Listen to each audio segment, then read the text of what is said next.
Hi everybody, this is Lowell and we're talking about how to start a music school, and we're discussing in this section core competencies, or the basics of musical skills that every successful musician should know and successful music school should teach, in my opinion.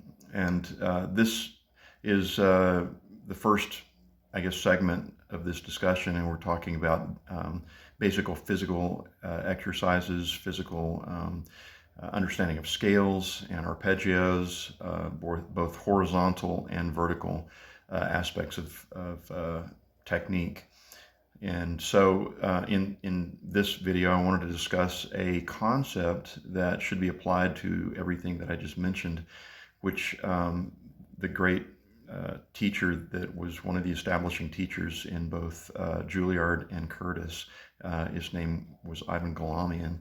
He came up with this basically a methodology he called correlation, and that is essentially that your mind tells your body how to accomplish these different patterns.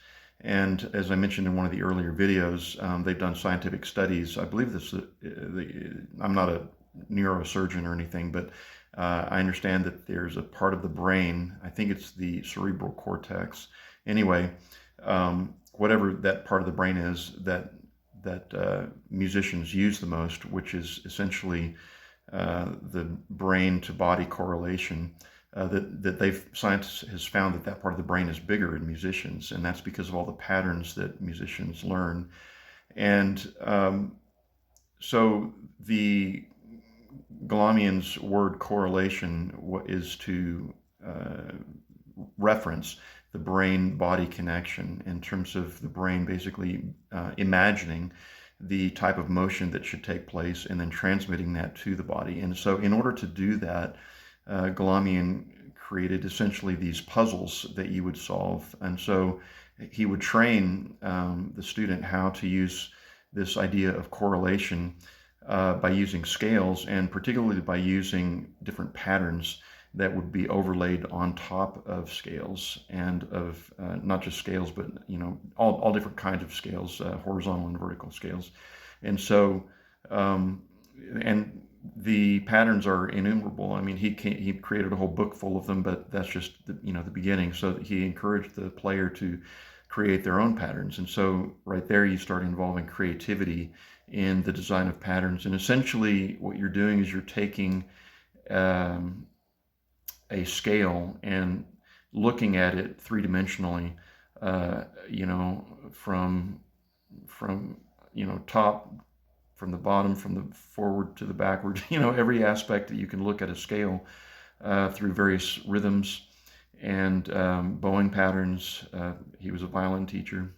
But the same idea can be applied to all types of study, from piano to wind instruments, to guitar, to strings, to voice. This idea of correlation also ties into the work that the famous Alexander technique employs, which is essentially sending the body, and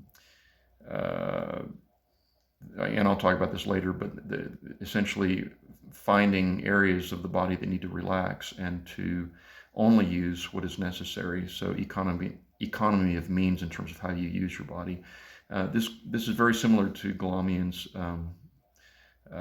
thoughts in terms of how to prepare and how to train musicians. So this is really about correlation and overlaying certain patterns, not only on scales, but once you learn how to do it on scales, but you can do it on passages that are difficult in repertoire. And this is a foundational technique or understanding that should be taught any successful music student.